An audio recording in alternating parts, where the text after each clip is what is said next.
Брат! Брат! Закрывай уши! Закрывай уши, оглохнешь, я тебе реально говорю. Ничего, брат, узбек, все равно уши закрой. Уши просто close, да, и второе тоже. Закрывай.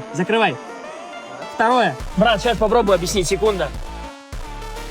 Вот так сделай, брат. Ты вот так сделай. Вот так. Брат, иди сюда. Вот так. Ты сделай себе. Ладно, я понял. Громко просто машина заводится. Сейчас сам все поймешь. Да. Давай, родной.